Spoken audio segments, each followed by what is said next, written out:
424 పాఠ సంఖ్య 364. 1వ వచనం, 3వ వచనం, 5వ వచనం పాడుకుందాం. 1, 3, 5. నిలబడగలిగిన వాళ్ళు నిలబడండి, నిలబడలేకపోయినా పక్కలో కూర్చోవచ్చు, ఇబ్బంది లేదు. 424, 364. జీవపు దాత హృదయములోనికి రా, నూతన వెలుగు నూతన అనుభవానికి నిన్ను, నూతన వెలుగు నూతన అనుభవానికి నిన్ను. జీవపు దాత హృదయములోనికి రా, జీవపు దాత హృదయములోనికి రా, నూతన జన్మమును మాకు కలిగి నూతన ఉగమము చేయుము, నూతన జన్మమును మాకు కలిగి నూతన ఉగమము చేయుము, నూతన ఆత్మహృదయము నిన్ను స్తుతింతును, నూతన ఆత్మహృదయము నిన్ను స్తుతింతును. జీవపు దాత హృదయములోనికి రా, జీవపు దాత హృదయములోనికి రా, నూతన వెలుగు నూతన అనుభవానికి నిన్ను, నూతన వెలుగు నూతన అనుభవానికి నిన్ను, నూతన వాక్కులను మోపొసగి నూతన గీతము రేపు, నూతన వాక్కులను మోపొసగి నూతన గీతము రేపు, నూతన రాగములు మాకు సగి నిత్యము స్తుతి పొందుము, నూతన రాగములు మాకు సగి నిత్యము స్తుతి పొందుము. జీవపు దాత హృదయములోనికి రా, జీవపు దాత హృదయములోనికి రా, నూతన వెలుగు నూతన అనుభవానికి నిన్ను, నూతన వెలుగు నూతన అనుభవానికి నిన్ను, నూతన వాసనలను చేసి నీలో మహిమను నింపు, నూతన వాసనలను చేసి నీలో మహిమను నింపు, నూతన ఆయుధముగమము చేసి శాస్త్రమును మోడించు, నూతన ఆయుధముగమము చేసి శాస్త్రమును మోడించు. జీవపు దాత హృదయములోనికి రా, జీవపు దాత హృదయములోనికి రా, నూతన వెలుగు నూతన అనుభవానికి నిన్ను, నూతన వెలుగు నూతన అనుభవానికి నిన్ను. జీవపు దాత హృదయములోనికి రా, జీవపు దాత హృదయములోనికి రా. కూర్చున్నాం అందరం.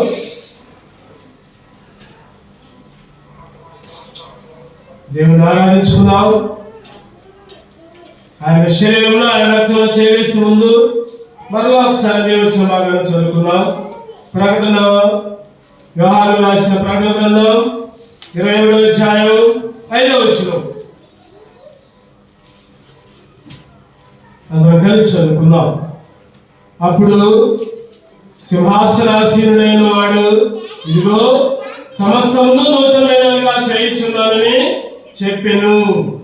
మరియు ఈ మాటలు నమ్మకములు నిజమైనవి కనుక వ్రాయమని ఆయన నాతో చెప్పుచున్నాడు. మొదటి కొరింథీయులకు రాసిన పత్రిక 11వ అధ్యాయం 28, 29, 30, 31 అందరం కలిసి చదువుకుందాం. కాబట్టి ప్రతి మనుషుడు తాను పరీక్షించుకున్నాడు. అలాగ చేసి అనిపించిన ఆ పాత్రలు త్రాగులను ప్రభు శరీరం వివేచింపక తిని త్రాగువాడు తనకు శిక్షాన్ని కలుగుటకే తిని త్రాగుచున్నాడు. ఇందువల్ల మీరు అనేకులు బలహీనులు రోగులై ఉన్నారు, చాలా మంది నిద్రించున్నారు. అయితే మనల్ని మనమే విమర్శించుకునేలా తీర్పు పొందక మనం పరిశీలన చేసుకోవాలి, సరి చేసుకోవాలి. ఎప్పటికప్పుడు మనం శుభ్రం చేసుకొని మన ఆత్మని శుభ్రం చేసుకొని దేని ద్వారా అంటే ఆయన శరీరం ద్వారా ఆయన రక్తం ద్వారా సరి చేసుకొని శుభ్రం చేసుకొని మనలో చేయవేద్దాం. ప్రార్థన చేసుకుందాం. కళ్ళు మూసుకుందాం. వీలైతే మోకరిద్దాం. దేవాలతో మాట్లాడయ్యా అని దేవుడు అడుగుతాం. నన్ను సరిదైనా నన్ను గర్తించు, నాకు బుద్ధి చెప్పు. ఎక్కడైతే నీకు వ్యతిరేకంగా ఉన్నాను ప్రభు, ఎక్కడైతే నీకు దూరంగా ఉన్నాను నాతో మాట్లాడిన ఆయన నాకు చూపించు అని ప్రార్థన పూర్వకంగా ఉన్నాం. ప్రేమ తండ్రి, కృపగలదేవా, గొప్ప దేవా, మరొకసారి తెలియజేసుకుంటున్నాం. ప్రభా ఒకప్పుడు ప్రభా అన్ని పాత సంగతులు పాత విషయాలు నా జీవితంలో కూడా నూతనమైన కార్యాలు చేశాను ప్రభా. నమ్మకమేగా నిజమేగా ప్రభా, చచ్చిపోయింటే బ్రతికించాను, నూతన జీవాలు ఇచ్చాను ఆయన ప్రభా. అపరాధాల చేత పాపాల చేత చచ్చిగా యేసు క్రీస్తుతో కూడా నన్ను బ్రతికించి ప్రభా నాకు నూతన జీవాలు ఇచ్చావు. అందుకే నేను స్తుతిస్తున్నాను. అంత మాత్రమే కాదు నాయన ప్రభా, నూతన బలాలు ఇచ్చావు. ఎన్నో బలహీనతల్లో ఉంటే విడిపించాను, నూతన బలాలు ఇచ్చాను ప్రభా. అంత మాత్రమే కాదు, శారీరక ఆత్మ ఉంటే ప్రభా శారీరక ఆత్మను తీసివేసి సైతాను కుమారుడుగా ఉన్నందు నీ కుమారుడుగా చేసుకొని నీ ఆత్మను నాకు అనుగ్రహించావు, నూతన ఆత్మను ఇచ్చాను ప్రభా. ఎన్నోసార్లు నీకు దూరంగా ఉన్నా కూడా ప్రభా, నీ నెరిగిండు కూడా ఎన్నోసార్లు తప్పిపోయింటే కూడా ప్రభా నీ పాపము నా మీద నిమిషం మాత్రమే వచ్చి నీ దయ ఆయుష్కాలంతో వచ్చి ఎప్పటికప్పుడు నూతన వాత్సల్యతని కృప వెంబడి కృపను నాకు అనుగ్రహించావు. అందుకే నేను స్తుతిస్తున్నా. అంత మాత్రమే కాదు నాయన, నా జీవితంలో ఎన్నో నూతన కార్యాలు ప్రభు, నా కుటుంబంలో నా వ్యక్తిగతంగా ఎన్నో పరిస్థితుల్లో ప్రతి పనిలో కూడా నీ దేశంలో నూతన కార్యమని వాగ్దానం ఇచ్చావు, నెరవేర్చావు. అందుకే నేను స్తుతిస్తున్నాను. అంత మాత్రమే కాదు నాయన, నూతన ఘనత ఒకప్పుడు అవమానం పొందిన చోటే, ఒకప్పుడు బలహీనంగా ఉన్న చోటే, ఒకప్పుడు లెక్కలేని పరిస్థితిలో ఉంటే, ఒకప్పుడు ఏడుపు దిశలో ఉంటే, ఒకప్పుడు ప్రభా ఎన్నో పరిస్థితుల్లో దిగజారిపోయింది ప్రభా, నీ బిడ్డగా చేసుకుని ప్రభా అక్కడే నాకు నవ్వులు ఇచ్చావు, అక్కడే నాకు ఘనతలు ఇచ్చావు, అక్కడే నన్ను పైకి లేపావు. ఎంత గొప్ప స్థితి నా జీవితంలో కనుగొనిచ్చావు. అంత మాత్రమే కాదు, ఎప్పటికప్పుడు నూతన కీర్తన ద్వారా ప్రభా నిన్ను ఆరాధించే భాగ్యాన్ని, నిన్ను స్తుతించే భాగ్యాన్ని, నిన్ను ఘనపరిచే భాగ్యాన్ని ప్రభా, నీకు కృతజ్ఞతాస్తుతులు చెందే భాగ్యాన్ని చెల్లించే భాగ్యాన్ని నాకు కనుగొనిచ్చావు. నా జీవితంలో ఇన్ని నూతనమైన కార్యాలు ప్రభా, నమ్మకమైన కార్యాలు, అంతమాత్రమే కాదు నిజమైన కార్యాలు జరిగించినందుకు ఏమిచ్చి నిన్ను స్తుతించగలను. నా విరిగిన హృదయాన్ని నీకే అర్పిస్తున్నా. అంతమాత్రమే కాదు నాయన, నా ఎదుట మా ఎదుట ఉంచబడిన నీ శరీరంలో నీ రక్తంలో చేయడానికి మమ్మల్ని సిద్ధపరుస్తున్నాడు. నీ మాటలు మాకు వినిపింపజేస్తున్నాడు ప్రభా. నీ మాటలతో నన్ను మమ్మల్ని గర్దిస్తున్నాడు, బుద్ధి చెప్తున్నాడు. ఎక్కడ లోపడట్లేదు ప్రభా, ఎక్కడ ప్రభా అవిధేయతలో స్పష్టంగా మాతో మాట్లాడి మాకు చూపిస్తూ మమ్మల్ని సరి చేస్తూ యోగ్యంగా నీ పనులు చేసే వెళ్ళగా నన్ను మమ్మల్ని సిద్ధపరుస్తున్నామని పలుపుని అయోగ్యుని ఈ స్థలాల్లో నిలబడటానికి ఏమాత్రం కూడా అయోగ్యత లేదు. నన్ను నేనే పనిముట్టుగా ఉపయోగించాను.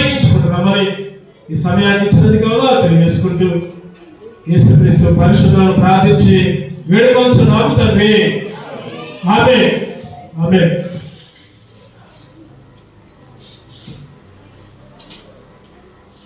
మరొకసారి ప్రభువైన యేసుక్రీస్తు నామములో అందరూ కూడా వందనాలు తెలియజేసుకుంటున్నాం. చదవండి ప్రకటన గ్రంథం, యోహాను రాసిన ప్రకటన గ్రంథం 21:5 చదవండి. ఒక భాగం మాత్రమే చదవండి. ఇదిగో సమస్తమును నూతనమైనదిగా చేయించున్నానని చెప్పెను. చాలు చాలు. ఇదిగో సమస్తమును నూతనమైనదిగా చేయించున్నాను. ఈ సంవత్సరం వచ్చిన వాగ్దానం మనకి ఇదే గుర్తుందా? ఈ సంవత్సరం మనకు 3వ కార్డులో ఉన్న వాగ్దానం, ఫస్ట్ వాగ్దానం అదే. యేసు ఇదిగో సమస్తమును నూతనమైనదిగా చేయించున్నాను. దాని ప్రకారమే మనం ఆరాధనోత్సవాలలో ఏమేమి నూతనంగా చేశాడో ఆరాధించాం. అదేవిధంగా బలవంతులలో కూడా ఈ వాక్యాన్ని ధ్యానిద్దాం. ఒక్కొక్కరికంట 4 పిల్లలు ఉన్నాయంట. ఒక్కొక్క ఇల్లు కట్టుకుంటారు, ఒక్కొక్క గదికి 4 పిల్లలు. అదేవిధంగా విశ్వాసి కూడా 4 పిల్లలు ఉన్నాయంట. ఏంటంటే దేవుడిచ్చే వాగ్దానాలు. వ్యక్తిగత వాగ్దానం ఒకటోదైతే, రెండోది కుటుంబ వాగ్దానం, రెండో పిల్లలైతే, తర్వాత సంఘ వాగ్దానం, మూడో పిల్లలైతే, సార్వత్రిక సంఘ వాగ్దానం, 4 పిల్లలు. గుర్తుపెట్టుకోవాలి. 4 ఈ 4 మీదనే మనం కట్టబడుతూ ఉండాలి. ప్రతిరోజు మనం ఉదయం సాయంత్రం ప్రార్థన చేసేటప్పుడు ఈ 4 వాగ్దానాలను మనం ఎత్తి పట్టుకొని, ప్రభా ఈ సంవత్సరం నాకు వాగ్దానం ఇచ్చావయ్యా, వ్యక్తిగతంగా, సంఘముగా, కుటుంబంగా, సార్వత్రిక సంఘముగా, ప్రభా ఈ వాగ్దానాలు నాకు, నా కుటుంబానికి నెరవేర్చయ్యా అని మనం దేవుని దగ్గర ప్రతిరోజు ప్రార్థన చేయాలి. ఒకసారి కొంతమందికి వాగ్దానం తీసుకున్న రోజు గుర్తుండే, తర్వాత మర్చిపోతుంది. వాగ్దానం ఏంటంటే అన్న ఆగన్నా గుర్తు తెచ్చుకుంటా అంటాడు. వాగ్దానాలు ఎప్పుడు ప్రతిరోజు ప్రార్థన చేసేటప్పుడు ఎత్తి పట్టుకుంటే అవి గుర్తుంటాయి. దేవుడు కూడా ఆ కార్యాలను, వాగ్దానాలని మన పట్ల ఖచ్చితంగా నెరవేరుస్తూ ఉంటాడు. చెప్పండి, ఏ వాగ్దానాలు? వ్యక్తిగత వాగ్దానాలు, కుటుంబ వాగ్దానాలు, సంఘ వాగ్దానాలు, సార్వత్రిక సంఘ వాగ్దానాలు. మనం ఇప్పుడు ధ్యానం చేసే అంశం సార్వత్రిక సంఘ వాగ్దానంలో మొదటి భాగం. ఇదిగో సమస్తమును నూతనమైనవిగా. ఒకప్పుడు కాదు, ఒకప్పుడు పాతవే. బైబిల్లో మాట, ఇదిగో పాతవి గతించెను. చెప్పండి, సమస్తమును క్రొత్తమైన. ఈరోజు మన జీవితం కొత్తగా ఉండాలి. చదవండి బైబిల్లో పరిశుద్ధ గ్రంథం నుంచి ఒక మాట. ఫిలోమోనుకు రాసిన పత్రిక 1వ అధ్యాయం. ఫిలోమోనుకు రాసిన పత్రిక 1వ అధ్యాయం. దేని తర్వాత ఉంటుంది చెప్పండి? ఫిలోమోను దేని తర్వాత తీతుకు పత్రిక తర్వాత. అపోస్తలుడైన పౌలు ఫిలోమోనుకు రాసిన పత్రిక 1వ అధ్యాయం ఉంది. దీంట్లో 11వ వచనం చదవండి దగ్గరగా. అతడు మునుపు నీకు నిష్ప్రయోజనమైన వాడే, కానీ ఇప్పుడు నీకును నాకును ప్రయోజనకరమైన వాడాయను. ఎవరి గురించి ఈ మాట చెప్పండి? ఎవరి గురించి? ఎవరి గురించి? ఒనేసిము గురించి పౌలు ఒక ఉత్తరం రాస్తున్నాడు ఫిలోమోను గారికి. ఏంటంటే, అయ్యా అతడు అనే ఒనేసిము మునుపు నిష్ప్రయోజకుడే, పనికిరానుడే. ఒకప్పుడు ఎందుకు పనికిరాని వాడు. అప్పుడప్పుడు అంటా ఉంటాం, అరే నువ్వు పనికిరావురా, పనికిరాని దద్దమవురా అంటా ఉంటాం మనం పిల్లలు ఉద్దేశించి, లేకపోతే ఇంకెవరు. అరే నువ్వు దేనికి పనికిరావురా అంటాం. పౌలు గారు రాస్తూ ఒనేసిము గురించి రాస్తూ ఫిలోమోను, అయ్యా మునుపు తగ్గే, మునుపు అవిధేయుడే, మునుపు లోపల, మునుపు నిష్ప్రయోజకుడే, కానీ ఇప్పుడు చెప్పండి, ఇప్పుడు ఏంటంట? ప్రయోజనకరమైన వాడు ఆయన. ఇప్పుడు ఉపయోగకరమైన వాడు. మనుషులు అంట 3 రకాలు అంట. మనుషులు ఎన్ని రకాలంటే 3 రకాలు అంట. ఒకటోది ఏంటంటే నిష్ప్రయోజకులు. నిష్ప్రయోజకులు ఎందుకు పనికిరాని వాళ్ళు. రెండోది ఏంటంటే స్వప్రయోజకులు. చెప్పండి, రెండోది ఏంటంటే స్వప్రయోజకులు. వాళ్ళకే పనికి వస్తారు, బయట వాళ్ళకి అస్సలు పనికిరారు. స్వప్రయోజకులు. ఒకటోదేమో నిష్ప్రయోజకులు, ఎవరికి పనికిరారు. వాళ్ళకి పనికిరాదు, బయట వాళ్ళకి పనికిరాదు. రెండవది స్వప్రయోజకులు, మూడవది ప్రయోజకులు. అందరికీ ఉపయోగపడతారు, అందరికీ ఉపయోగపడతారు. ఈ మూడు రకాల్లో ఏదో ఒక రకంలో ఖచ్చితంగా మనిషి ఉంటారు. కానీ ఇక్కడ మనం చూసే అంశం ఏంటంటే ఒనేసిము ఎట్లా ఉన్నాడ? మునుపు ఎట్లా ఉన్నాడు, ఇప్పుడు ఎట్లా ఉన్నాడు. ఒకప్పుడు జీవితం ఎట్లా ఉంది, ఇప్పుడు జీవితం ఎట్లా ఉంది. ఒకప్పుడు పనికిరానివాడు, ఇప్పుడు పనికొచ్చేవాడు. ఒకప్పుడు నువ్వు పనికిరాని వాడిగా ఎంచుకొని జైల్లో పంపించావు కదా, ఇవైపు నేను పంపిస్తున్నా పౌలు గారు రాస్తున్నారు. ఇవైపు నిష్ప్రయోజకుడైన ఆ ఒనేసిము ఇప్పుడు ప్రయోజకుడైన చేర్చుకో. ఒనేసిము యొక్క లక్షణాలు ఒకప్పుడు ఎట్లా ఉన్నాయి, ఇప్పుడు ఎట్లా ఉన్నాయి. ఈరోజు నువ్వు నేను కూడా కొన్ని విషయాల్లో ధ్యానం చేసుకొని మనం కూడా మునుపు ఎట్లా ఉన్నాం, ఇప్పుడు ఎట్లా ఉండాలి సరిగా ఆలోచించుకొని దేవుని దగ్గర ఒప్పుకొని యోగ్యంగా బలంలో చేయాలి. అందుకని బైబిల్ ఒక మాట ఇందాక చెప్పుకున్నాం, రోమీయులకు రాసిన పత్రిక 8:1. కాబట్టి చెప్పండి, కాబట్టి ఇప్పుడు క్రీస్తు యేసునందు వారికి ఏ శిక్ష లేదు. ఈ వచనం గుర్తుపెట్టుకోవాలి ఎప్పుడైనా. కాబట్టి ఇప్పుడు చాలా మంది చెప్తా ఉంటారు, అయ్యా ఒకప్పుడు నేను ఎంతో పని చేశా, ఎంతో పరిచయం చేశా, ఎంతో విశ్వాసంతో ఉన్నా, ఎంతో ప్రార్థన చేశా. మా దగ్గర ఒక మామ చెప్తా ఉంటుంది ఏంటంటే, అయ్యా మీరు పుట్టక ముందు ఈ మందిరం కోసం మేము ఎంతో కష్టపడ్డామయ్యా.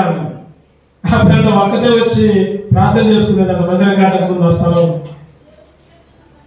ఇప్పుడు దేవుడు గ్రహించాడు, ఒకప్పుడు సంగతి నేనన్నా మా అమ్మ మంచిదే, ఒకప్పుడు మంచిదే, మరి ఇప్పుడు ఏంటి నీ స్థితి, మరి ఇప్పుడు నీ పరిస్థితి ఏంటి, మరి ఇప్పుడు మందిరానికి ఎందుకు రావాలా, ఇప్పుడు ఎందుకు లోకంలో ఉంటున్నావు.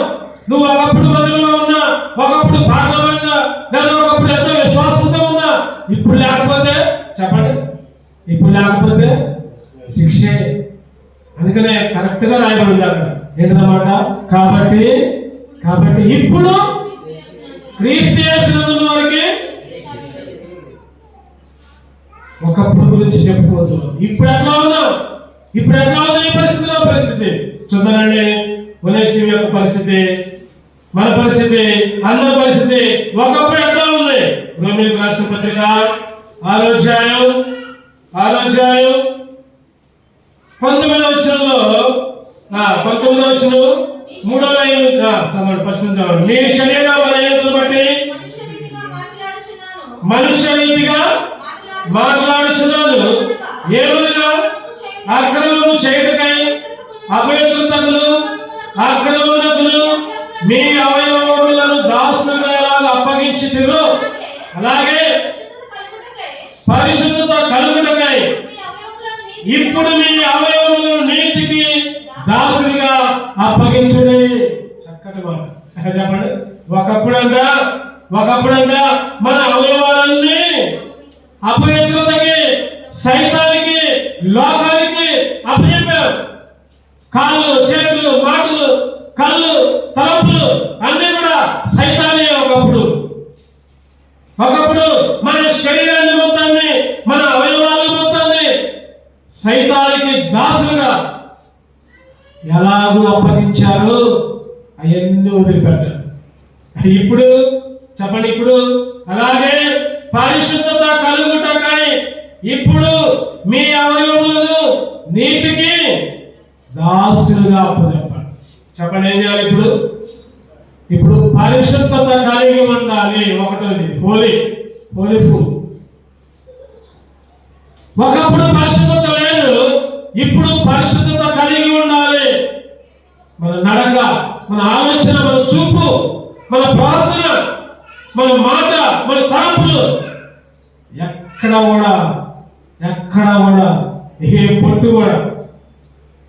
ఒక కుండీ నిండా మంచి సాంబార్ తయారు చేశారు వంటకాలు, అందరికీ వండుతామని రుచికరమైన పదార్థాలు. పేద కుండీ నిండా సాంబార్ చేశారు, అందులోకి బల్లిపడదు. ఆ సాంబార్ ఏమన్నా చెప్పండి, బల్లిపడదు. తిట్టాలి ఎవరైనా ముట్టుకోరు, మొత్తం పడేస్తారు. కారణం ఎంత పెద్ద సాంబార్ అయినా సరే, ఎంత పెద్ద కుండీ అయినా సరే, చిన్న బల్లి తోక లేదా చిన్న బల్లి మొత్తాన్ని పాడు చేసింది. ఈరోజు నీ జీవితంలో నా జీవితంలో కూడా ఎంతో పరిస్థితులు కలిగి ఉన్నావు. ఎన్నిసార్లు వాక్యాలు చెప్పవచ్చు, పాటలు పాడవచ్చు, లేదా ప్రార్థన చేసుకోవచ్చు, నువ్వైనా నేనైనా ఎవరైనా. కానీ చిన్న అవిధేయత చూపు ద్వారా కానీ, మాట ద్వారా కానీ, తలంపుల ద్వారా కానీ, చిన్నదే అది, పెద్దదే కాదు, చిన్నదే మొత్తాన్ని పాడు చేసింది. అందుకని బైబిల్లో ఒక మాట, పరిశుద్ధత లేకుండా ప్రభువుని ఎవరు కూడా చూడలేదు. ఒకప్పుడు నువ్వు నీ అవయవాలన్నీ కూడా అపవిత్రులు, ఒకప్పుడు నువ్వు అవినీతికి దాసులుగా ఉన్నావు, ఒకప్పుడు లోకానికి దాసులుగా ఉన్నావు, ఒకప్పుడు నీ అవయవాలన్నీ సైతాను కొరకు పనిచేశాయి. ఒనేసిము కూడా అదే పరిస్థితి, ఒకప్పుడు సైతానికి దాసులుగా ఉన్నాడు. ఈరోజు నువ్వు నేను కూడా ఒకప్పుడు సైతానికి మన అవయవాలన్నీ, ఈరోజు ఇప్పుడు మీ అవయవాలని చెప్పండి, దేనికి అప్పచెప్పాలి? నీతికి పరిశీలన చేసుకోవాలి. ఈరోజు నా శరీరం మొత్తం పరిశుద్ధంగా ఉందా? నా కాళ్ళు, నా చేతులు, నా తలంపులు, నా కళ్ళు, నా ఆలోచనలు, నా చూపులు, నా నడక పరిశుద్ధత లేకపోతే సరి చేసుకోవాలి. రెండోది చూద్దారండి. రెండోది ఇప్పుడేం కలిగి ఉండాలి? 1 పేతురు 1వ అధ్యాయం 8వ వచనం. 1 పేతురు 1:8. మీరు ఆయనను చూడకపోయినను ఆయనను ప్రేమించుచున్నారు. ఇప్పుడు ఆయన కనులారా చూడకయే విశ్వసించుచు మీ విశ్వాసమునకు ఫలములు అనగా ఆత్మరక్షణను పొందుచు చెప్పనసఖ్యములు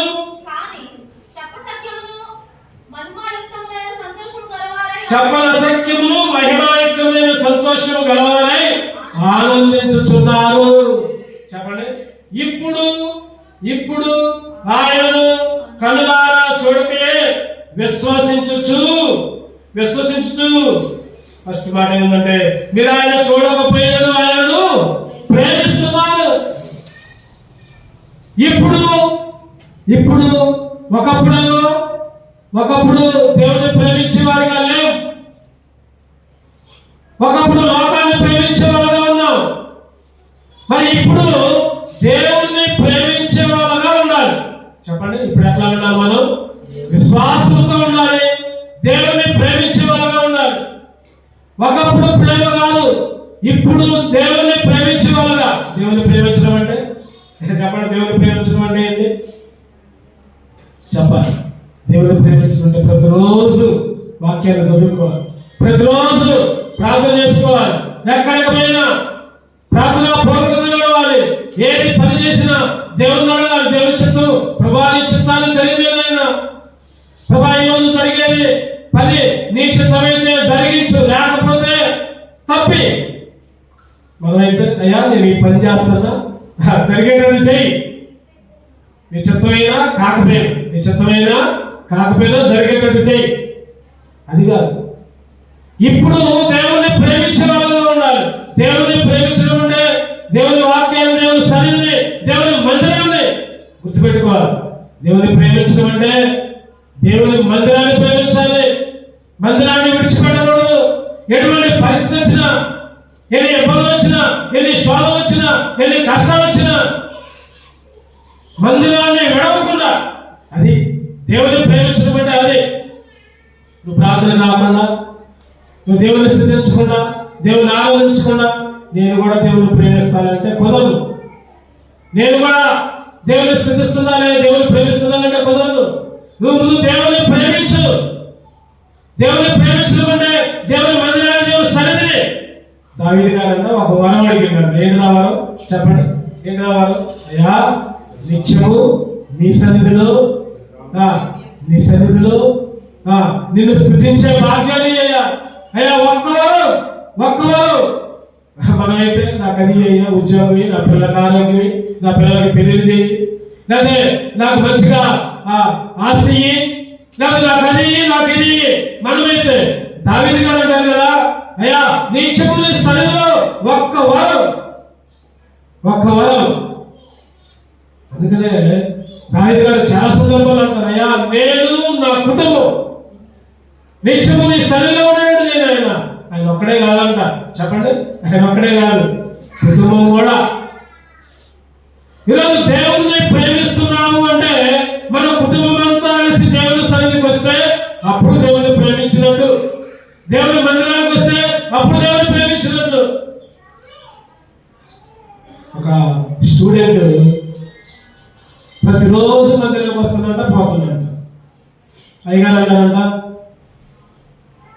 రే నీ పరీక్షలప్పుడు పరీక్షలు అన్నీ కదా, ఎందుకని మందిరానికి వస్తున్నావు పోతున్నావు, పరీక్షలప్పుడే కాదురా, ప్రతిరోజుగా 10వ తరగతి చదువుతున్నావు, ప్రతిరోజుగా 10వ తరగతి పరీక్షలు అయిపోయినప్పుడు కూడా దేవుని స్తుతించు. ఇంటర్మీడియట్ అయినా, రేపు పెద్దవాడు అయినా, ఏ స్థితిలో ఉన్నా దేవుని మందిరంలోకి రా, కొద్దిసేపు ప్రార్థన చేసుకుని వెళ్ళు, దేవుడు నీకు మేలు చేస్తారా అని చెప్పారు. ఆ టైంలో వాళ్ళ ఒక సైకిల్ కొనిస్తే సైకిల్ మీద వచ్చాడు. సైకిల్ మీద వచ్చి ప్రతిరోజు కూడా అయ్యగారు చెప్పాడు. ఏంటంటే అయ్యగారు చెప్పాడు, తండ్రి అడిగినా తల్లి అడిగినా అయ్యగారు చెప్పారు, నేను మందిరంలోకి పోవాలి, ఒక 5 నిమిషాలైనా మందిరంలోకి నేను ప్రార్థన చేసుకుని వస్తా. అరే ఎందుకు లేదా అక్కడ ప్రార్థన చేసుకోవాలని ఒప్పుకోవాల. మందిరంలో పోతుంది, ప్రార్థన చేసుకుంటుంది, సైకిల్ మీద వచ్చాడు. మంచిగా పాస్ అయ్యాడు, ఇంటర్ పాస్ అయ్యాడు, డిగ్రీ అయిపోయింది. తండ్రి మంచిగా బైక్ కొని వచ్చాడు. బైక్ మీద కూడా వచ్చి ప్రార్థన చేసుకుని పోతాడు, ప్రతిరోజు ప్రార్థన చేసుకుని పోతాడు. మంచిగా పాస్ అయ్యాడు. తర్వాత మంచి ఉద్యోగం వచ్చిన తర్వాత కారు కొనుక్కున్నాడు. ఓ దూర ప్రాంతం, గంటల ప్రయాణం ఉద్యోగం చేసే ప్రాంతం.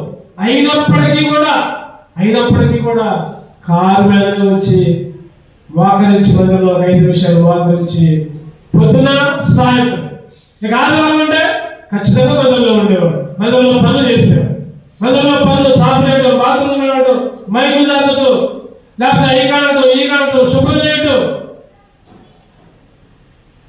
10వ తరగతి అప్పుడు చేసిన పనే డిగ్రీ అప్పుడు చేశాడు, ఉద్యోగం వచ్చిన తర్వాత చేశాడు, పెళ్ళి అయినప్పుడు చేశాడు, సైకిల్ వచ్చింది, బైక్ వచ్చింది, కారు వచ్చింది. అయినా కానీ దేవుని మందిరాన్ని విడవలా. ఆ వ్యక్తి దేవుణ్ణి ప్రేమించాడు, దేవుని సన్నిధిని ప్రేమించాడు కాబట్టి అంతకంతకు దేవుడు ఏం చేశాడు, దీవించాడు. ఈరోజు నువ్వైనా నేనైనా మనం కూడా దేవుణ్ణి ప్రేమించాలి, దేవుని సన్నిధిని ప్రేమించాలి. ప్రతిరోజు రాకపోయినా పర్వాలేదులే కానీ కనీసం ఆదివారమైన దేవుని మందిరంలో 3 గంటలు సమయానుకూలంగా ఏదైతే సంఘ కూడికలు, నియామక కూడికలు ఉంటాయో, టైం ఉంటుందో ఆ టైం పాటిస్తే ఖచ్చితంగా నువ్వు నేను కూడా ఆశీర్వదించబడతాం, దీవించబడతాం. తిరుగులేదు దీంట్లో. ఈరోజు కొన్ని ఆశీర్వాదాలు, కొన్ని దేవుని మనం పొందుకోవడానికి కారణం ఏంటంటే దేవుణ్ణి సరిగా ప్రేమించట్లా, దేవుని మందిరాన్ని, దేవుని సన్నిధిని ప్రేమించలేకపోతున్నాం. సరి చేసుకోవాలి. మధ్యాహ్నకాల సమయంలో ప్రభా నేను సరిగా ప్రేమించలేకపోతున్నాను ఆయన, అందుకే నేను ఆశీర్వాదాలు నా కుటుంబం దీవెనలో పొందుకోలేకపోతున్నాం. మన పిల్లలతో, మన కుటుంబంతో కలిపి మందిరంలో ఎప్పుడైతే గడుపుతామో, దేవుడిని ఎప్పుడైతే ప్రేమిస్తామో, దేవుని సన్నిధిని ప్రేమిస్తామో, ఖచ్చితంగా కొన్ని సందర్భాలు పిల్లల దూరంగా ఉండొచ్చు, కొన్ని సందర్భాలు వేరే దగ్గరికి వెళ్ళొచ్చు. అటువంటి సమయంలో కూడా ఎక్కడ ఉంటే అక్కడ ఆయన సన్నిధిలో గడపాలి, ఆయన విడిచిపెట్టదు. అప్పుడు దేవుని ప్రేమించాడు, అప్పుడు మనం దీవించబడతాం. 3వ చూద్దామండి. 1వది, ఒకప్పుడు పరిశుద్ధత లేదు, ఇప్పుడు పరిశుద్ధత కలిగి ఉన్నాం. ఒకప్పుడు దేవుని ప్రేమించలా, ఇప్పుడు దేవుని ప్రేమించాలి. 3వ చూద్దామండి. రోమీయులకు రాసిన పత్రిక 1వ అధ్యాయం 9వ వచనం. రోమీయులకు రాసిన పత్రిక 1:9. ఇప్పుడు ఎలాగైనా ఆటంకం లేకుండా మీ యొద్దకు వచ్చుటకు దేవుని చిత్తము వలన నాకు వీలు కలుగునేమో అని ప్రార్థనలు ఎల్లప్పుడు ఆయన బతిమాలు కొనుచును, మిమ్మల్ని గురించి ఎడతెగక జ్ఞాపకము చేసుకొనుచున్నాను.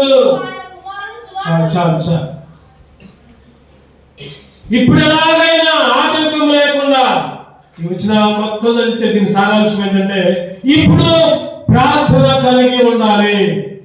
ఇప్పుడు ప్రార్థన కలిగి ఉండాలి. ఒకప్పుడు ప్రార్థన లేదు, ఈరోజు చాలా మంది ఎట్లా ఉంటున్నారంటే ఆదివారపు క్రైస్తవులుగా మారుతున్నారు. ఆదివారం మాత్రమే ప్రార్థన, ఆదివారం మాత్రమే మందిరం, ఆదివారం మాత్రమే దేవుని సన్నిధి. అంతకంతకు అభివృద్ధి చెందాలి, మనం అభివృద్ధి చెందాలి. ఆదివారం మందిరానికి వచ్చిన తర్వాత రక్షణ పొందాలి, బాప్తిస్మం పొందాలి, బాప్తిస్మం తీసుకోవాలి. మరి ఇవన్నీ అయిపోయిన తర్వాత దేవుని విడిచిపెట్టకూడదు, దేవుని సన్నిధిలో గడపాలి.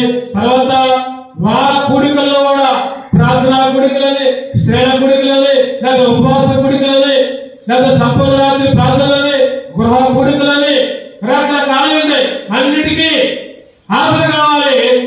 ఇప్పుడు ప్రార్థనలు పౌలు గారు అంటున్నాడు, ఇప్పుడు ప్రార్థనలు ఆటంకాలు లేకుండా ఏ ఆటంకం వచ్చినా సరే, ఏ ఆటంకం వచ్చినా సరే పక్కన పెట్టాలి, అన్నింటినీ పక్కన పెట్టాలి. ఇప్పుడు ప్రార్థన చేసే వాళ్ళగా ఉండాలి. పౌలు సేవ ఎక్కడేసే వాళ్ళు చెప్పండి, ఎక్కడేసే వాళ్ళు చెరసాలలో వేస్తే ఏడ్చుకుంటూ కూర్చున్నారా? కూర్చున్నారా? ఏడ్చుకుంటూ కూర్చోాలా? పాటలు పాడారు. ఆ మధ్య ఒక సిస్టర్ తమ్ముడు చనిపోయాడని ఒకటే ఏడుపు, మందిరం లేదు,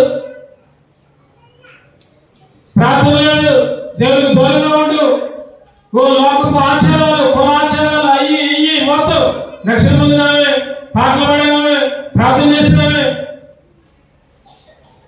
మా దగ్గర ఒక సిస్టర్ ఈ విధంగానే ఉంటుంది. అరే ఏంటి సంగతి అంటే, మా తమ్ముడిని దేవుడు తీసుకొని పోయాడు, దేవుడు నాకు అన్యాయం చేశాడు. ఏం చేశాడంట? దేవుడు అంట అన్యాయం చేశాడు. దేవుడు అన్యాయస్తుడు కాదని బైబిల్ చెబుతుంది. చెప్పండి, దేవుడు అన్యాయస్తుడా? జీవము మరణము, మరణ జీవాలు దేవుని వశంలో ఉన్నాయి. చనిపోయినా బ్రతికినా, సంతోషం వచ్చినా కష్టం వచ్చినా ప్రార్థనలో ఎడతెగకుండా పౌలు శీలైతే జైల్లో పెట్టారు, చిత్రహింసలు పెట్టారు, అయినా కానీ పాటలతో దేవుని స్తుతించారు. ప్రార్థన మానల, వాక్యాన్ని మానల, పాటలు మానల. ఈరోజు నీ జీవితంలో, నా జీవితంలో కూడా ప్రార్థనకి ప్రాముఖ్యత ఇవ్వాలి. ఆదివారం ఎంత ప్రాముఖ్యత ఇస్తామో సంఘ ప్రార్థన కలిగి ఉండటానికి కూడా అంత ప్రాముఖ్యత ఇవ్వాలి.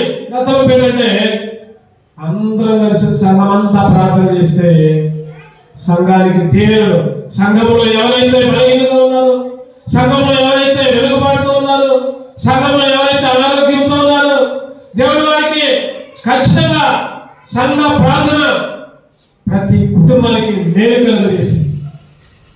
ఒకసారి అలెగ్జాండర్ ది గ్రేట్ వినే ఉంటారు. వాళ్ళ నాన్నకంటే గుర్రాలు అనిపించాడు బాగా.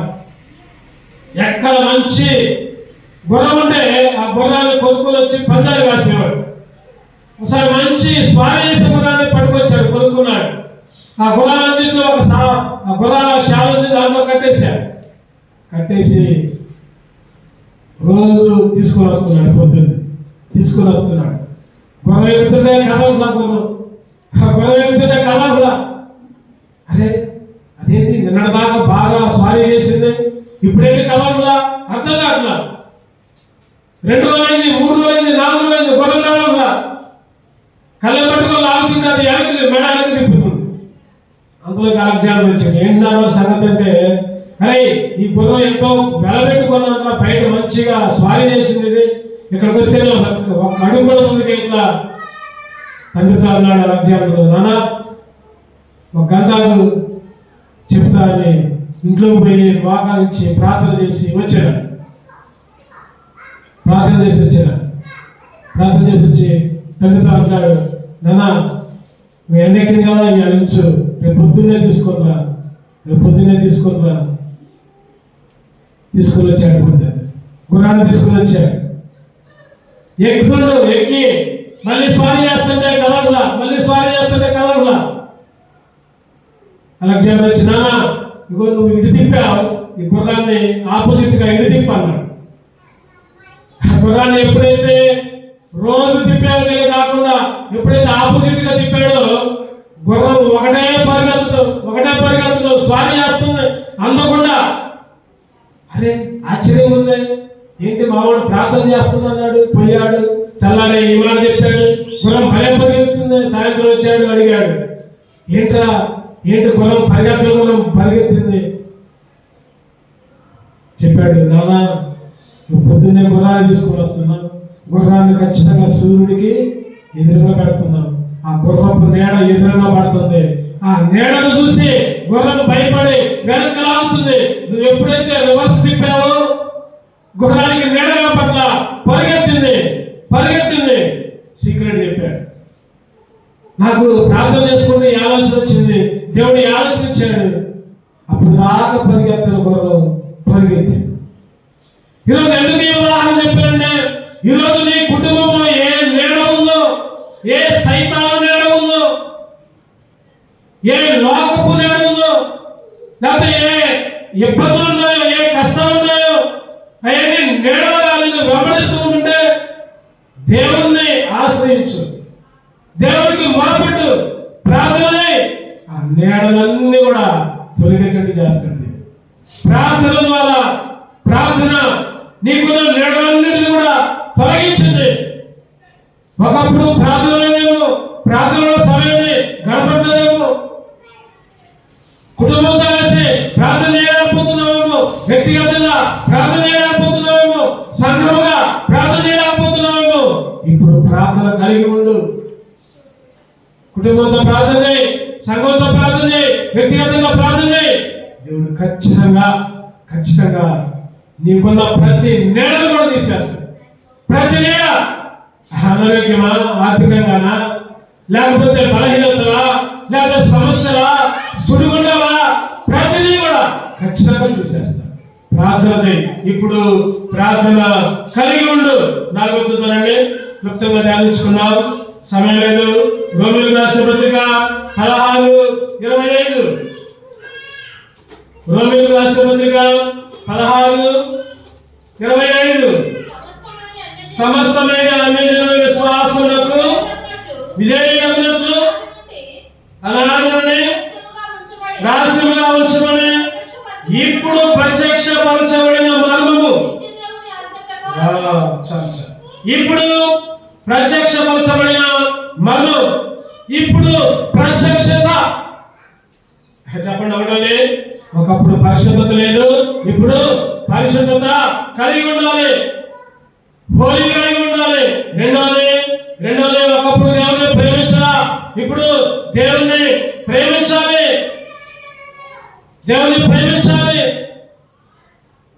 మూడోది చెప్పండి మూడోది, ఒకప్పుడు ప్రార్థన లేదు, ఇప్పుడు ప్రార్థన ప్రేరు కలిగి ఉండాలి. 4వది, ఒకప్పుడు ప్రత్యక్షత లేదు, ఇప్పుడు ప్రత్యక్షత కలిగి ఉండాలి. విజిబిలిటీ, ప్రత్యక్షత, దేవుని ప్రత్యక్షత కలిగితే దేవుడు మాట్లాడితే సరి చేసుకుంటాం. ప్రత్యక్షత కలిగి ఉంటే దేవుడు ఏదైనా బుద్ధి చెబితే అయ్యా నాకు తప్పయ్యా క్షమించాయా అని అడుగుతాం. దేవుడు వాక్యాల ద్వారా, లేకపోతే సేవకుల ద్వారా, లేకపోతే రకరకాల మన వాక్యాలు ఉంటాయి యూట్యూబ్లోని, లేకపోతే ఒకసారి వాక్యాలు మనకు సరళగా ఫోన్లలో నుంచి వస్తూ ఉంటాయి.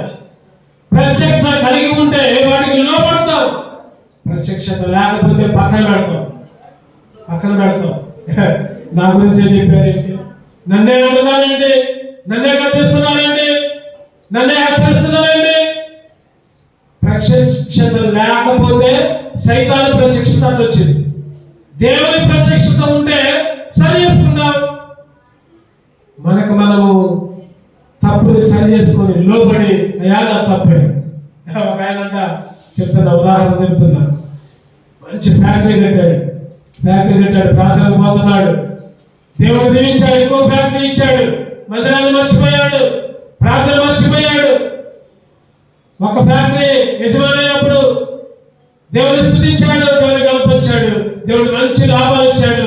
2వ ఫ్యాక్టరీ కట్టాడు, మర్చిపోయాడు మందిరాన్ని, సేవకుని మర్చిపోయాడు, విశ్వాసాన్ని మర్చిపోయాడు. నేనంటే ఏంటి అయినా కానీ దేవుడు కృప చూపించి 3వ ఫ్యాక్టరీ కూడా చిరడి చేశాడు. మరి ఫ్యాక్టరీ ఓపెనింగ్ కదా, అందరిని పిలిచాడు. పిలిచి సేవకులు కూడా పిలిచాడు. అన్న మూడో ఫ్యాక్టరీ అన్న ఓపెన్ చేయాలన్నా, ప్రార్థన చేయాలన్నా. సేవకుడు వచ్చాడు. ఓ ఫ్యాక్టరీలో వాళ్ళందరూ గొప్ప గొప్ప అందరిని పిలిచాడు. ఎమ్మెల్యే స్థాయిలో ఉన్న వాళ్ళు కూడా పిలిచాడు, అధికారులు పిలిచాడు. ఎందుకంటే ఒకప్పుడు ఒక ఫ్యాక్టరీగా వేసుకొని ఇప్పుడు 3 ఫ్యాక్టరీలు. సేవకులు కూడా పిలిచాడు, ఎందుకంటే ప్రార్థనాపూర్వకంగా ప్రారంభిస్తే మంచిది. ప్రార్థన మర్చిపోయాడు, సంఘాన్ని మర్చిపోయాడు, దేవుని మర్చిపోయాడు. అయినా కానీ దేవుడు ఆశీర్వదించాడు. 3 ఫ్యాక్టరీకి సేవకులు పిలిచాడు, ప్రార్థన చేయమన్నాడు, మైక్ ఇచ్చాడు. అన్న ప్రార్థన చేయాలన్నా. ఇది కూడా మంచి లాభాలు వచ్చినట్టు సేవకుడు వచ్చాడు, మైక్ తీసుకున్నాడు, ప్రార్థన చేస్తున్నాడు. అందరూ అంటున్నారు కళ్ళు మూసుకున్నారు, కొంతమంది కళ్ళు మూసుకున్నారు, కొంతమంది కళ్ళు తెరిశారు. ప్రార్థన చేస్తున్నాడు. అయ్యా తండ్రి, ఈ బిడ్డను గొప్పగా ఆశీర్వదించాను ఆయన. ఒక్క ఫ్యాక్టరీ ఉన్నప్పుడు మందిరానికి వచ్చాను ఆయన, ఎంతో దీవించావు. 2వ ఫ్యాక్టరీ ఇచ్చావు, నిన్నే మర్చిపోయాడు, నీ సన్నిధినే మర్చిపోయాడు ఆయన, క్షమించిన ఆయన. అయినా కానీ నువ్వు ఎంతో కృపతో ఎంతో ప్రేమతో 3వ ఫ్యాక్టరీ ఇచ్చావు ప్రభా. ఈ ఫ్యాక్టరీని కూడా దీవిస్తే ఇక నేను పూర్తిగా మర్చిపోతాను ఆయన. కాబట్టి అన్ని నష్టాలు వచ్చేటట్టు చేయను ఆయన, ఈ ఫ్యాక్టరీని దూరం చేయను ఆయన. అప్పుడన్నా నీ సన్నిధికి వస్తానని మైకులో ప్రార్థన చేస్తున్నాడు. అందరూ అంటున్నారు. కొంతమంది అంటున్నారు కదా, అరే ప్రార్థన చేయమని పిలిస్తే ఏంటి ఎట్లా మాట్లాడుతున్నా, ఎట్లా ప్రార్థన చేస్తున్నావు? తనకు కూడా ఆలోచించింది, అరే నేను దీవించమని ప్రార్థన చేస్తే శ్రమిస్తున్నాడండి. శారీరకమైన ఆలోచన బయటకు వచ్చింది. అంతలోకి ఆత్మ గద్దించింది. అయ్యో కరెక్టే కదా, సేవకుడు చెప్పింది కరెక్టే కదా. ఫస్ట్ ఫ్యాక్టరీ ఉన్నప్పుడు మందిరానికి పోయా, దేవుడు దీవించినప్పుడు మర్చిపోయా, 3వ ఫ్యాక్టరీ ఇస్తే ఇంకా మర్చిపోతానేమో. ఒక్కసారి అన్నాడు నీకు క్షమించి అందరి ముందు ఒకసారి సేవకుడి దగ్గర పోయి అన్నాడు నీకు క్షమించన్నా, నా గురించి విజ్ఞాపన చేయన్నా, ఇక నుంచి నేను మందిరాన్ని మర్చిపోను. దేవుడు ఎన్ని చేసినా కూడా మందిరాన్ని మర్చిపోను, దేవుని సన్నిధిని మర్చిపోను, సంఘాన్ని మర్చిపోను. క్షమాపణ అడిగాడు అందరి ముందు. అదే మనమైతే నువ్వేనా పాస్టర్, ఇంకొకరిని పిలుచుకుంటా, ఫోన్ తీసుకుంటా, ఇంకొకరు నువ్వేనా, ఇంకెవరు లేరా ప్రార్థన చేసేవాళ్ళు? సైతాను ప్రత్యక్షతది, దేవుని ప్రత్యక్షత ఇది. దేవుని ప్రత్యక్షత కలిగి ఉన్నాడు కాబట్టి అన్నా తప్పైందన్నా క్షమించానా ప్రార్థన చేసుకున్నాడు. దేవా తప్పైంది ఆయన, దేవుడు అంతకంతకు దీవించాడు. ఎన్నో ఫ్యాక్టరీలు కట్టేవాడిగా ఓనర్గా అయినప్పటికీ కూడా దేవుడిని మర్చిపోవాలి. ఎందుకు ఈ మాట చెప్తున్నానంటే దేవుని ప్రత్యక్షత కొన్నిసార్లు గద్దించిన లోబడకుండా నేను నాశనం నువ్వెవరు చెప్పడానికి ఇటువంటి తలంపులుంటే అది సైతాను ప్రత్యక్షత. ఒకప్పుడు సైతాను ప్రత్యక్షతలో ఉన్నావు, ఇప్పుడు దేవుని ప్రత్యక్షతలోకి రావాలి. సరి చేసుకోవాలి. చదవండి. ఐదవదిగా రోమీయులకు రాసిన పత్రిక 15:25. రోమీయులకు రాసిన పత్రిక 15:25. అయితే ఇప్పుడు పరిశుద్ధుల కొరకు పరిచర్య చేయించు యెరూషలేమునకు వెళ్ళుచున్నాను. పౌలు గారు అంటున్నారు, అయితే ఇప్పుడు పరిచర్య, ఇప్పుడు ఇవన్నీ ఒనేసిము యొక్క బలహీనతలు, నీ యొక్క బలహీనతలు, నా యొక్క బలహీనతలు. ఒకప్పుడు పరిశుద్ధత లేదు, ఒకప్పుడు దేవుని ప్రేమించిన, ఒకప్పుడు ప్రార్థన లేదు, ఒకప్పుడు ప్రత్యక్షత లేదు. ఇప్పుడు కలిగి ఉండాలి. ఒకప్పుడు పరిచర్య లేదు, ఒకప్పుడు దేవుని పరిచర్య లేదు, గాడ్స్ వర్క్, దేవుని పరిచర్య లేదు. ఇప్పుడు పరిచర్య కలిగి ఉండాలి. పరిచర్య అంటే చెప్పుకునే దాకా చేపలు వేయడం, దేవుని మందిరంలో పనులు చేయడం, బాత్రూంలో శుభ్రం చేయడం, లేకపోతే మందిరంలో ఏ పని ఉంటే ఆ పని ముందుకు రావాలి. చెప్పడం కాదు, ఎవరు చెప్పరు. దేవుడి పని ఎవరు చెప్పరు, గుర్తుపెట్టుకోవాలి. నాకు చెప్పలేదుగా, నాకు చెప్తే నేను చేస్తానా, ఈ మాటలు వద్దు. మందిరంలో ఏ లోటు ఉందో, ఏ యాత్ర ఉందో, ఏ కొనుగోలు ఉందో మందిరంలో వచ్చి ప్రార్థన చేస్తే దేవుడు చూపిస్తాడు. దేవుడు మాట్లాడుతాడు, ఇదిగో సరే, ఇదిగో ఆ పని, ఈ పని. చెప్పితే చేయడం కాదు, చెప్పకుండానే దేవుని పని చేసేవాళ్ళగా ఉండాలి.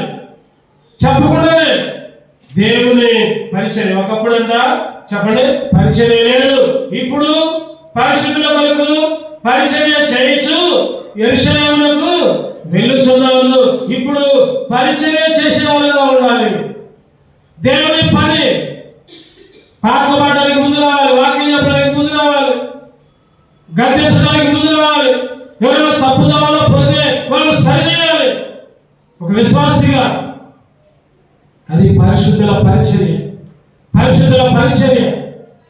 పనికి వెనకాడకూడదు. ఏ పనైనా నేను ధైర్యంగా చెబుతున్నా. ఇప్పుడు కూడా ఈరోజు పొద్దున్నే లేచి 5:30కి వెళ్ళి చర్చి దగ్గరికి వెళ్ళి మొత్తం శుభ్రం చేసి చాపలు వేసి బాత్రూంలో కడిగి మళ్ళీ ఇంటికి వెళ్ళి 7 గంటల కల్లా స్కూల్కి వెళ్ళి రిపబ్లిక్ డే అయిపోయిన తర్వాత అన్న నాకు పోయిన వారమే రమ్మని చెప్పారు. నేను ఆ వారం సంక్రాంతి సెలవులో దూర ప్రాంతానికి వెళ్ళా. రాగలుగుతాను, సండే అడవుడు అయితే ఉన్నా, ఈ వారం రాలే అన్నా, వచ్చే వారం వస్తానే అన్నా అనుకున్నా. ఈరోజు అదే అనవసరంగా పోయిన వారం వచ్చినట్టు పోయేది. రిపబ్లిక్ డే లేట్ అవుతుందేమో, మళ్ళీ జగ్గిపేట వెళ్ళాలి, వచ్చే నుంచి జగ్గిపేట వెళ్ళాలి అనుకుంటేనే ఎట్లా చెప్పలేదు, చెప్పినా బాగుండేది అనుకున్నా. కానీ మరి దేవుని పని మిస్ కాకూడదు. అన్నకు మాట ఇచ్చా, ఖచ్చితంగా వస్తాను అన్నకు. అప్పుడే రాత్రి ఫోన్ చేశాను, మధ్యలో ఒకసారి ఫోన్ చేశాను, అన్నా రిపబ్లిక్ డే అన్నా సంగతి ఇంకొక చూసుకుంటా అంటారేమో అనుకున్నా, ఆశపడ్డా. అయినా కానీ పర్లేదులే తమ్ముడు రా అన్నా. నేను అన్నా కొద్దిగా లేట్ అవుతుందా, ఏమనుకోవద్దాం, పావుగంట లేట్ అయితేమో చెప్పలేదన్నా, మరి అక్కడ అందరూ రావాలి కదా. సరే తమ్ముడు పర్లేదులే, నువ్వు పాటలు పాడుతూ ఉంటావులే. అడావుడిగా అయిపోయిన తర్వాత సర్పంచ్ రావడం లేట్ అయింది. అయినా కానీ భయంతో పరిగెత్తుకుంటూ వచ్చాయి. ప్రతి ఆదివారం చెప్తా సంఘానికి ఒక్కొక్క నెల ఒక్కొక్క కుటుంబానికి అప్పచెప్తా. ఇవి ఈ నెల మందిరంలో ఏ పనైనా మీరే చేయాలి. ఒక్కొక్క నెల ఒక్కొక్క కుటుంబం. ఇవాళ వాళ్ళు నాకు వచ్చేసరికి లేట్ అయితేమో మళ్ళీ ఇబ్బంది పడతారే, మళ్ళీ నేనే పరిచయం చేసుకుని. ఏంటంటే ఇది దేవుని పరిచర్యలో దేవుని పనిలో మనం ఉంటే దేవుడు మనల్ని దీవిస్తాడు. దేవుడు మన కోరుకునే ఇస్తాడు. దేవుని పరిచర్య. ఈరోజు దేవుని పని చేసే వాళ్ళగా ఉన్నామా, మన సొంత పనులు చేసే వాళ్ళగా ఉన్నామా? బైబిల్లో ఒక మాట, అందరూ సొంత కార్యములనే చూసుకోవచ్చు. అందరూ సొంత కార్యాలే. మరి మందిరాన్ని ఎవరు చూస్తారు? మందిరంలో పరిచర్యలు ఎవరు చూస్తారు? మందిరంలో పనులు చేస్తారు? సాగుడే లేకపోతే సంఘంలో పెద్దలే సాగులు వేసుకొని అన్ని సరి చేసుకుని అన్ని చేసుకుంటే ఇక విశ్వాసులు హాయిగా వచ్చి హాయిగా పోతారా? నేను అంటున్నాను, ఏమనుకోవద్దు దయచేసి. దేవుడు ప్రేరేపిస్తున్నాడు చెప్తున్నాను. ఎట్లా వచ్చి అలా పోయే వాళ్ళంగా ఉండదు. ఏదో ఒక పని చేసే వాళ్ళంగా ఉండాలి. ఆ పని చేస్తే మనకే లాభం, మన కుటుంబాలకే లాభం, మన పిల్లలకి లాభం. మన పిల్లలకి దేవుని పని చేయాలని చెప్పాలి, దేవుని పనిలో ఉండమని చెప్పాలి, ప్రార్థన చేసుకోమని చెప్పాలి. మన పిల్లలకి మంచి ఆరోగ్యాలు, మంచి భవిష్యత్తులు, మంచి ఉద్యోగాలు. లోకం చెడిపోయింది, పిల్లలు చెడిపోతున్నారు. చిన్న పిల్లలే డీజే బాక్సులను ఎగరటం, ఫోన్లని, యూట్యూబ్లని. అటువంటి పరిస్థితుల్లో నీ పిల్లలను కాపాడుకోవద్దా? నీ కుటుంబాలను కాపాడుకోవద్దా? దేవుడికి అప్పచెప్పు. నీ పిల్లలు దేవుని మందిరంలో పనులు అప్పచెప్పు. దేవుని పరిచయం చేయడానికి అప్పచెప్పు. ఎప్పుడు సిస్టర్స్ అట్లు కడుగుతుంటే ఒకప్పుడు బక్సీగా వెళ్ళానంట, చూసానంట. ఒక యవన సహోదరి పాత్రలు కడుగుతుంటే బక్సీగా దగ్గరికి వెళ్ళి చూసి ఆ పాత్ర కడిగితే సబ్బు బాలేదంట. వెంటనే బక్సీగా అమ్మాయిని లేపి, ఏంటి కడగడం, ఏంటి ఈ సబ్బు బాలేదండి, ఈ మురికైంది. ఇదిగో నువ్వు దేవుని పని చేసినప్పుడు ఎక్కడైనా ఊరుకుంటే, ఎక్కడైనా అపరిశుభ్రంగా ఉంటే, ఏదైతే లోటు ఉంటే నీ జీవితం కూడా అంతే ఉంటుంది, గుర్తుపెట్టుకోవాలి. దేవుని పని చేసినప్పుడు కొద్దిగా బూజు ఉంటే నీ జీవితం కూడా బూజు పడుతుంది. ఇగో పాత్రలు సరిగా కాకపోతే సబ్బు ఉంటే నీ జీవితం కూడా మరకబడిపోతుంది. గద్దించారు, ఎట్లా చేసినట్టయితే నువ్వు పని చేయదు నెరవేరేస్తారు. దేవుని పని చేసేటప్పుడు శుభ్రంగా, నీట్గా, ప్రతిదీ కూడా సక్రమంగా. మనము మన పిల్లలు దేవుని మందిరంలో ఉండి దేవుని పరిచయం చేస్తే అది మనకి మనకే లాభం, మన కుటుంబానికి, మన పిల్లలకి. ఎన్నో చెప్పండి? 5. ఏం చేయాలి? ఎన్ని చూసుకున్నాం ఇప్పుడు? ఎన్ని చూసుకున్నాం? 5 చూసుకున్నాం. ఇంకా 2 ఉన్నాయి, క్లుప్తంగా ముగిస్తాను నేను. 2 ఉన్నాయి, క్లుప్తంగా ముగిస్తాను. 1 యోహాను 2:8 1 యోహాను 2:8. ఎందుకంటే 10:30 స్టార్ట్ అయ్యేసరికి క్షమించండి, ఏమనుకోవద్దు. క్లుప్తంగా ముగించుకుందాం. 1 యోహాను 2:8. మరియు చీకటి గతించుచున్నది, సత్యమైన వెలుగు ఇప్పుడు ప్రకాశించుచున్నది. మీ యందును కూడా సత్యమే, మీ యందు కూడా సత్యమే. ఒకప్పుడు వెలుగు లేదు, ఇప్పుడు సత్యమైన వెలుగు ఇప్పుడు ప్రకాశిస్తుంది.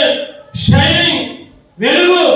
ఒకప్పుడు చీకటిలో ఉన్నాం, ఒకప్పుడు చీకటి బతుకు, చీకటి ఆలోచనలు, చీకటి మార్గాలు, చీకటి తలంపులు, చీకటి ఉద్దేశాలు. ఇప్పుడంతా వెలుగులోకి రావాలి.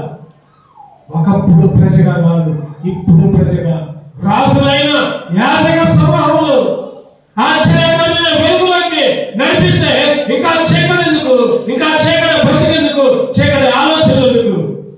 ఇప్పుడు వెలుగులోకి రావాలి. చివరిగా 7 చూద్దామండి. గలతీ 3:3. గలతీ ముగించుకున్నాక గలతీ 3:3. మీరింత అవివేకులైతిరా, మొదట ఆత్మానుసారముగా ఆరంభించి ఇప్పుడు శరీరానుసారముగా పరిపూర్ణులగుదురా. అంటే నా అర్థం ఏంటంటే ఇప్పుడు ఆత్మానుసారంగానే ఉండాలని అర్థం. ఆ వాక్యం అర్థం చేసుకోవాలి. మొదట ఆత్మానుసారముగా ఆరంభించి ఇప్పుడు శరీరానుసారముగా పరిపూర్ణులవుదుగా. అంటే ఇప్పుడు కూడా ఆత్మానుసారంగానే ఉండాలి. ప్రారంభంలోనే కాదు, బాప్తిసం తీసుకున్న కొత్తలో కాదు, లేదా రక్షణ పొందిన కొత్తలో కాదు, లేదా మందిరానికి వచ్చిన కొత్తలో కాదు, చనిపోయేదాకా పరిపూర్ణులుగా అట్లా ఆత్మానుసారముగా ఆరంభించి ఆత్మానుసారముగా పరిపూర్ణులుగా ఉండాలి. ఆత్మ పరిపూర్ణత ఇప్పుడు పరిపూర్ణత కలిగి ఉన్నాయి. సగం వద్దు.